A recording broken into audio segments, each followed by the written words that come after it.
لیکن ساتھ اس کا خیال ہے کہ مشہور بھی ہو جاؤں، تو کریم فرمانے لگے اسے کوئی اجر نہیں ملے گا۔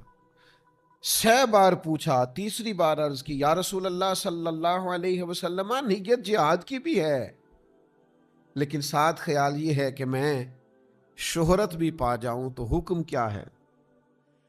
تو حبیب کریم علیہ الصلوۃ والسلام نے فرمایا حکم یہی ہے کہ اس بندے کو کوئی اجر نہیں ملے، خالص ارادے ہوں۔ اللہ اگر چاہتے ہیں فتنوں سے بچیں، اگر چاہتے ہیں اس دور کی گرد سے بچیں، اگر چاہتے ہیں اس دور کے اندر جس قدر زیادہ آزمائش ہوتی جا رہی ہے اور جس قدر زیادہ مختلف روپ دھار کر شیطانیت اپنا غلبہ کر رہی ہے، اس سے ہم بچیں، تو اس کا ایک ہی علاج قرآن مجید نے بیان کیا ہے کہ اللہ کی رضا کے لیے مخلص ہو جاؤ۔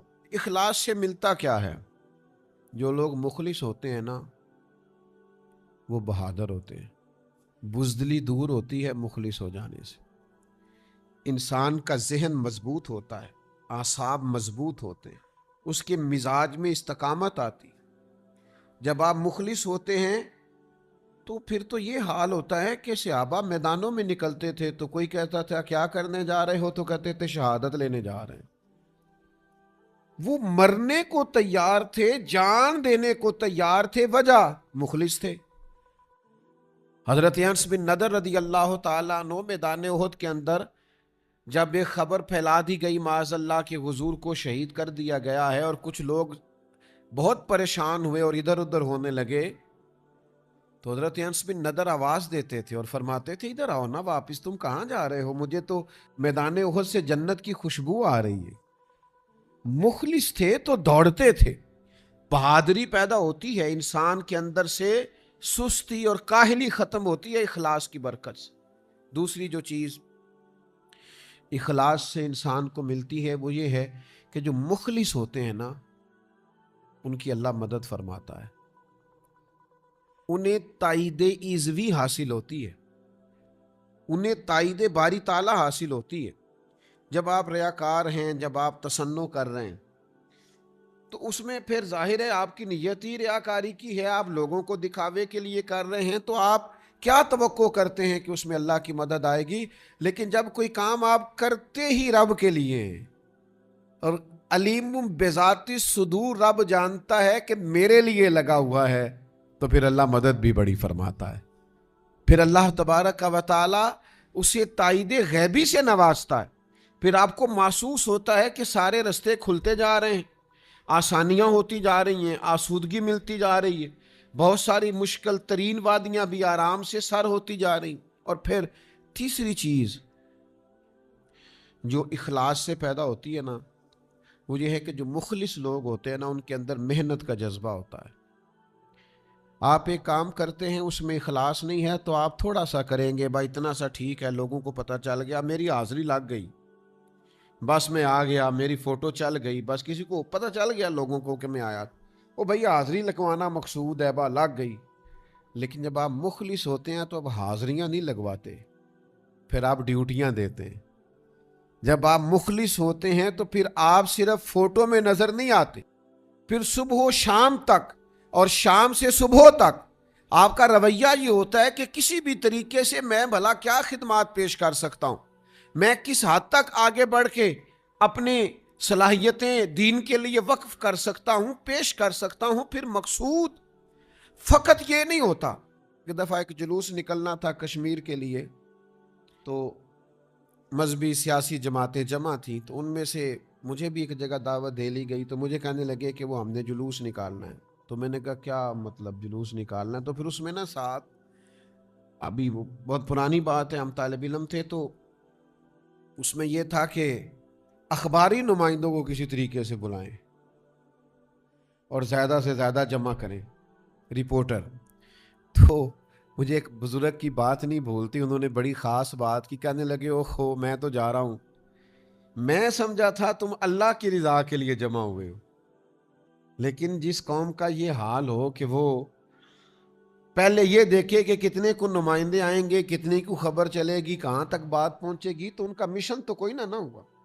تو جب آپ مخلص ہوتے ہیں، پھر آپ محنت کرتے ہیں، پھر آپ کے اندر، میں آپ سے عرض کروں کہ جب ٹیچر ڈیوٹی کرتا ہے نا تو پھر اس نے 4-6 گھنٹے پورے کرنے ہوتے ہیں، اور جب اس کا دل کرتا ہے نا کہ میرے سامنے جو بیٹھا ہے یہ علم کے نور سے فیض یاب ہو، پھر وہ صلاحیتیں لگا دیتا ہے، پھر وہ مشقتیں کرتا ہے، پھر وہ اپنے سینے کو نچوڑ کے اس کے اندر جو علم کا نور ہوتا ہے وہ طالب علم میں منتقل کرنے کی کوشش کرتا۔ وہ 1 منٹ کے لیے بھی غیر نصابی کوئی بات نہیں کرتا۔ مخلص جو ہوا وہ جد و جہد کرتا ہے، کوشش کرتا ہے، محنت کا جذبہ پیدا کرتا ہے، اخلاص۔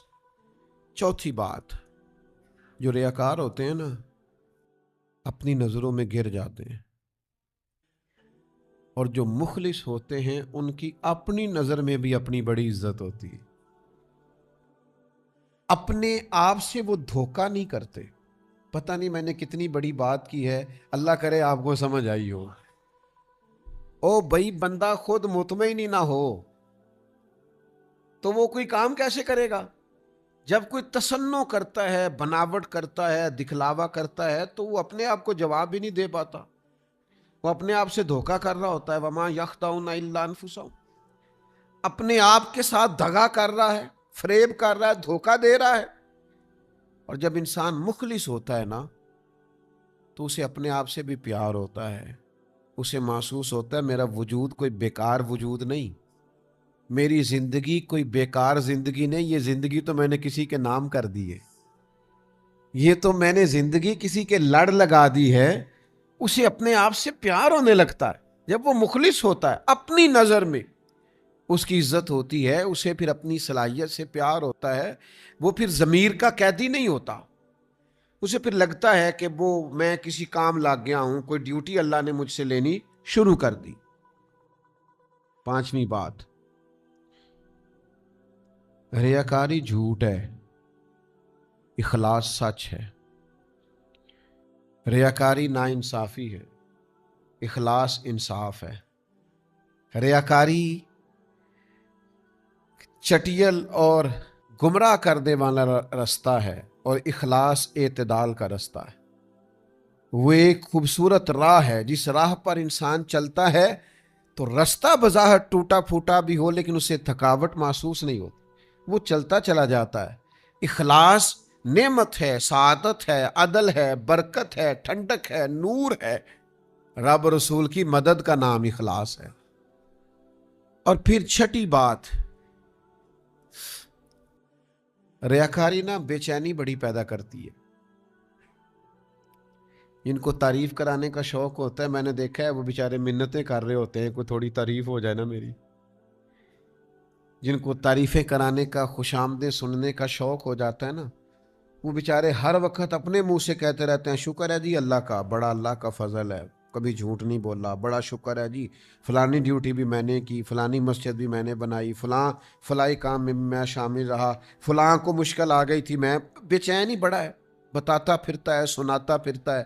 ریاکاری بے چینی ہے، کوئی تعریف نہ کرے، خود کرتے۔ اللہ قرآن مجید میں فرماتے ہیں کچھ لوگ ایسے ہیں جو کام نہیں کیا ہوتا اس پر بھی اپنی تعریف چاہتے، ان کا خیال ہوتا ہے کہ یہ کیا نہیں پر ہماری تعریف ہو جائے۔ ریاکاری بے چینی ہے اور اخلاص سکون ہے۔ بے قراری والے کرتے ہیں نیکی کر فیس بک پہ ڈال، اور اخلاص والے کہتے ہیں نیکی کر دی اب چپ کر جاؤ، اجر تو اللہ دے گا، قیامت میں تو پتہ چل جائے گا رب کتنی مہربانی فرماتا۔ پھر ریاکاری سے نا بے صبری پیدا ہوتی۔ آپ جب تصنع کرتے ہیں، دکھاوا کرتے ہیں، لوگوں کو دکھانے کے لیے عمل کرتے ہیں تو آپ کا خیال ہوتا ہے کہ جلدی نتیجہ نکلے، فٹافٹ پتہ چل جائے کہ بھلا لوگوں کی رائے کیا ہے۔ اور اخلاص صبر پیدا کرتا ہے، سکون پیدا کرتا ہے۔ یہاں اجر نہ بھی ملے تو پتہ ہوتا ہے صبح قیامت اللہ ضرور اجر عطا فرمائے، ورنہ تو لوگوں کا خیال ہوتا ہے کہ کوئی مجھے نہ کوئی اس پہ جلدی سے کوئی چیز ملے۔ سیدہ طیبہ طاہرہ حضرت عائشہ صدیقہ، حضرت عثمان غنی رضی اللہ تعالیٰ عنہ کا زمانہ مبارکہ آیا نا تو حضرت عثمان غنی نے سیدہ عائشہ صدیقہ رضی اللہ تعالیٰ عنہ کو ایک کنیز رکھ کے دی تھی گھر کے کام کاج کرنے کی، کاماں جی یہ آپ کی خدمت کریں گی۔ تو سیدہ عائشہ نے 2-4 دفعہ کہا کہ مجھے ضرورت نہیں ہے، تھوڑے سے کام ہوتے ہیں گھر کے، میں خود کر لیتی ہوں۔ کہا نہیں، یہ آپ کو کر دے گی۔ تو وہ کنیز کہتی ہے میں نے عجیب نظارہ دیکھا کہ سیدہ عائشہ کھانا پکانے کھڑی ہوتی نا تو ایک روٹی میری بھی پکا دیتی، وہ کوئی دودھ گرم کرنے کے لیے کھڑے ہوتی تو ایک پیالی مجھے بھی گرم کر دیتی۔ میں ان سے کہتی کہ میں قربان جاؤں، آپ کی خدمت کے لیے آئی ہوں، آپ الٹا۔ مجھ سے کبھی کوئی کام انہوں نے نہیں لیا، ہاں جب کوئی دروازے پر کچھ مانگنے آتا نا تو سیدہ عائشہ صدیقہ مجھ سے فرماتی کہ جاؤ اسے یہ کچھ دے آؤ، کھجوریں دے آؤ، سرکہ دے آؤ، پیسے دے آؤ۔ تو میں ان کی خدمت میں عرض کرتی کہ اماں جی یہ کام تو لوگ پہنچ کے کرتے ہیں بانٹنے والا، تو آپ باقی کے جو گھر کے اندر کے چار دیواری کے کام ہیں وہ مجھے کرنے نہیں دیتی ہیں، اور یہ جو باہر کا کام ہے یہ آپ مجھ سے فرماتی ہیں تو دے آؤ، تو وجہ؟ تو حضرت عائشہ صدیقہ رضی اللہ تعالیٰ عنہ فرماتی ہیں کہ جب بندہ کسی کو کچھ دیتا ہے تو وہ شکریہ بھی تو ادا کرتا ہے نا، تو میں چاہتی ہوں وہ شکریہ بھی تیرا ہی ادا کر جائے، میں نے جو بھی اجر لینا ہے محض اپنے رب کریم سے ہی لینا، وہ تیرا شکریہ ادا کر جائے، تجھے کہہ جے تو نے دیا ہے، اس کی نظر میں یہ ہو کہ یہ تو نے کیا ہے کام۔ اس طرح کا جب اعلیٰ ترین جذبہ پیدا ہوتا ہے تو مجھے بتائیے پھر کو بے صبری ہوتی ہے کہ تعریف ہو میری، پھر کو بے چینی دل میں پیدا ہوتی؟ آپ اطمینان قلبی اور سکون محسوس کرتے ہیں جب آپ کا اس طرح کا رویہ ہوتا ہے۔ یاد رکھیے گا کچھ چیزیں، بہت ساری چیزیں سامنے رکھ کے نچوڑ بیان کیا جاتا ہے، یہ آپ غور کریں کہ عرض کر رہا ہوں جب بندہ مخلص ہو جاتا ہے نا تو اس کے دل سے موت کا خوف نکل جاتا ہے، ڈرا ڈرا سہما سہما خوف زدہ، بیماری نہ آ جائے، گھر نہ ہو جائے، فلاں نہ ہو جائے، فلاں نہ چلا جائے، موت کا خوف مخلصین کے دلوں سے نکل جاتا ہے۔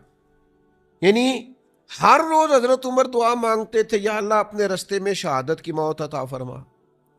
یعنی سیدنا خالد ابن ولید ساری زندگی ڈھونڈتے رہے کہ مجھے شہادت نصیب ہو جائے۔ حضرت سعد بن عبادہ رضی اللہ تعالیٰ عنہ، حضرت مقداد رضی اللہ تعالیٰ عنہ، حضرت عمار ابن یاسر رضی اللہ تعالیٰ عنہ شہادت کے آرزو مند تھے۔ یار کسی کا جان دینے کو بھی دل کرتا، یعنی میں مر ہی جاؤں، نہیں میری جان ہی چلی جائے۔ بچے بھی نظر آتے تھے، ان کو گھر بھی نظر آتا تھا، ان کو اپنے جائیدادیں، زمینیں، باغات بھی ان میں سے بہت سارے لوگ رکھتے تھے، پھر بھی دل کرتا تھا کہ جان پاویں نہ جان میرے محبوبہ، میں تے لگیاں توڑ نہ بھیساں، راہ تیرے وچ رول کے مرساں، تے قدم نہ پچھاں ہٹیساں، شہر تیرے دے ٹکڑے منگساں، تے تیرے کتیاں دے پیر چمیساں، تے آزم جان امانت تیری، تو جدو منگ سیں میں پیش کرے ساں۔ مخلص بندے کا دل کرتا ہے، مخلص کا کہ جان دے دوں۔ جب آپ مخلص ہی نہیں ہیں پھر تو زندگی سے پیار ہے، پھر تو مرنے سے خوف ہے، پھر تو ڈر لگ رہا۔ تو اخلاص یہ ساری آسانیاں انسان کی زندگی میں لے آتا ہے۔ شرط یہ ہے کہ نماز پڑھے تو مخلص ہو کر، روزہ رکھے تو مخلص ہو کر، صدقہ دے تو مخلص ہو کر، کسی کے ساتھ تعلق بنائے تو مخلص ہو کر، کسی سے پیار کرے تو مخلص ہو کر، کسی سے ملنے جائے تو مخلص ہو کر، کسی کو گھر بلائے تو مخلص ہو کر، کسی سے لین دین کرے تو کوئی دنیاوی درمیان میں کسی قسم کا بھی۔ حضرت معاذ ابن جبل کہتے ہیں میں یمن جا رہا تھا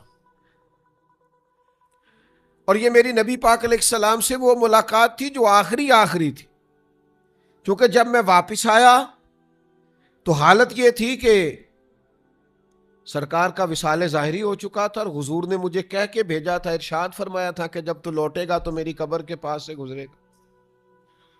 فرماتے میں جب جا رہا تھا تو میری آخری ملاقات تھی، اس وقت حضور نے مجھے جو نصیحتیں فرمائیں تو ایک نصیحت یہ فرمائی، مخلص ہو کر عمل کرنا۔ مخلص ہو کر کیا گیا تھوڑا عمل بھی اللہ کی بارگاہ میں زیادہ درجہ پا جایا کرتا۔ تسنو نہ ہو، ریاکاری نہ ہو، بناوٹ نہ ہو۔ میں اللہ کے گھر میں بیٹھا ہوں، مجھے اپنے مرشد سے محبت نہیں، عشق نہیں، میرے پاس کوئی لفظ ہی نہیں ہے جو میں ان کے بارے میں استعمال کروں، وہ میرے پاس جملہ ہی نہیں ہے جو میں کہہ سکوں۔ میں کیسے کسی کو بتاؤں کہ میں ان کے جو گلی سے گزرنے والے بچے تھے اور جوان تھے اور مسافر تھے، وہ بھی بھلے لگتے تھے کہ محبوب کی گلی سے گزرتے۔ میں تو اس شخص کے بھی ہاتھ چوما کرتا تھا جو وہاں برچی خانے میں لنگر پکاتا تھا کہ یار تو قریب تو رہتا ہے نا، تو بار بار دیکھ جنا نے دل بر جانی ڈٹھاؤ اکھیاں ہی تک لئیے۔ وہ کیا بتائیں کہ اندر کیا ہے، روح کیسے مچلتی ہے۔ زندگی پر جرت نہیں ہوئی کبھی پاس بیٹھنے کی، ساتھ والی کرسی پہ براجمان ہونے کی، ساتھ ہو کے فوٹو کھنچوانے کی۔ پتہ نہیں کہاں سے جرتیں آئی ہیں لوگوں، کہاں سے مزاج بنے ہیں، یہ کون سا نیا رنگ دنیا میں آیا۔ میں ریاکاری نہیں کہہ رہا، لیکن خدا کے بندو، میرے لیے اتنی لوگوں نے دعائیں کی ہیں، اتنی دعائیں کی ہیں کہ میں سوچ نہیں سکتا۔ مجھے کسی دوست نے ایک دفعہ پوچھا تھا زندگی میں کمایا کیا اور جمع کیا کیا، تو مجھے علامہ قمر الزمان اعظمی کی بات یاد آئی۔ وہ کہا کرتے ہیں ہم نے زندگی میں نا محبت کمائی ہے اور دعائیں جمع کر کے رکھی ہیں۔ محبت کمائی ہے اور دعائیں جمع کر کے رکھی ہوئی، اتنی ہیں اللہ کے فضل سے کہ کہیں مشکل آ جاتی ہے تو کوئی نہ کوئی دعا اٹھ کے سامنے آ جاتی اور سارے مسئلے حل کر جاتی ہے۔ دعائیں محافظ بن کے، پہرے دار بن کے ساتھ رہتی۔ تو اخلاص، للہیت، پیار، خلوص، یہ آپ کو طاقتور کر دے گا۔ آپ کے اندر وہ خاص جذبہ پیدا ہو۔ یار آپ اس بات کو سمجھتے نہیں کہ فاروق اعظم چہرے پہ کپڑا ڈال کے کیوں گھومتے تھے مدینے کی گلیوں میں؟ کیوں؟ عمر کسی سے ڈرتے تھے؟ کوئی روک سکتا تھا جناب عمر کو؟ کپڑا اس لیے ڈال کے چلتے تھے کہ وہ دکھانا نہیں چاہتے تھے میں مدینے کی گلیوں میں حضور کی امت کا دھیان رکھنے کے لیے نکلا ہوں۔ وہ بتانا نہیں چاہتے۔ وہ حضرت ابوبکر صدیق جس بوڑھی مائی کا گھر میں جا کے کام کر کے آتے تھے، اس کا تو بچہ ہی کوئی نہیں تھا، تو ووٹ کہاں سے ہونا تھا؟ اس کے تو گھر میں کھانے کو روٹی نہیں تھی، تو اس نے دینا کیا تھا؟ لیکن وہ اخلاص تھا نا کہ امیر المومنین سحری کے وقت اٹھتے تھے اور تہجد پڑھنے سے پہلے بوڑھی کے گھر میں جھاڑو دے کے آتے تھے۔ سچ بتاؤ، دیا جا سکتا ہے؟ آج یہ کام ہوتا ہے؟ اتنی ہمت ہے کسی کے پاس کہ وہ کسی بوڑھی بیمار اور نابینا عورت کے گھر میں جا کے جھاڑو دے، اس کے برتن دھوئے، اس کے لیے پانی بھر کے لائے؟ یہاں تو لوگ ایک نیکی کرتے ہیں تو کہتے ہیں ابھی تک فیس بک پہ کیوں نہیں آئی، ابھی تک جناب وہ واٹس ایپ گروپوں میں شیئر کیوں نہیں ہوئی، ابھی تک فلاں مقام پہ کیوں نہیں گئی؟ تو اخلاص بہت بڑی نعمت، اخلاص کو کبھی نہ چھوڑیں۔ نبی پاک صلی اللہ تعالی علیہ وسلم نے فرمایا، یہ حدیث پاک آپ نے بھولنی نہیں۔ حضور فرماتے ہیں جو شخص اس حال میں دنیا سے رخصت ہوا نا کہ وہ اللہ تعالیٰ کے لیے اخلاص پر تھا، اللہ کی عبادت میں کسی کو شریک نہیں ٹھہراتا تھا، نماز پڑھتا تھا، زکوٰۃ دیتا تھا اور مخلص تھا، وہ اس حال میں دنیا سے گیا، تو سمجھو جب وہ رب کے حضور حاضر ہوگا تو اللہ تعالیٰ اسے راضی ہوگا، وہ اپنے رب کو راضی پائے گا۔ تو یاد رکھنا، بالخصوص ان لوگوں سے جو کوئی دینی، کوئی فلاحی، کوئی ملت کا کوئی بھی کام کرتے ہیں، اس میں اگر ذرہ برابر بھی کوئی دنیاوی لالچ آ جائے گا تو آپ کے اندر جو خدائی مدد ہے وہ روٹ جائے گی، تو پھر آپ مقابلہ نہیں کر سکتے، پھر کام کو دوام نہیں ہوگا، پھر آپ آگے نہیں بڑھیں گے۔ اپنے آپ کو خود سے سنبھالنا پڑتا ہے، نیت کو بار بار وضو کرانا پڑتا ہے، اپنے ارادوں کو تازہ کرنا پڑتا ہے۔ بار بار یہ شیطان دھوکہ دے گا، بار بار نفس وسوسے ڈالے گا، بار بار اپنے آپ کو اخلاص کی بھٹی میں لائیں، بار بار اللہ کی رضا کی طرف سفر کریں۔ آج 2 رکعت نماز نفل پڑھیں اور اللہ کے حضور عرض کریں کہ مالک اگر پیچھے کوئی دکھاوا ہو گیا تو معاف کر دے، اور آئندہ کے لیے اخلاص کی دولت، اخلاص کی نعمت، اخلاص نصیب فرما۔ آپ مخلص ہونا تو مدد ایزوی آپ کے ساتھ ہوتی ہے۔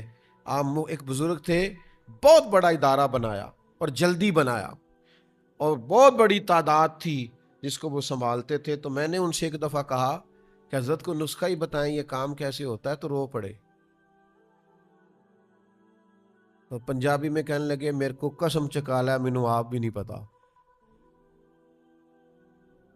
میرے کو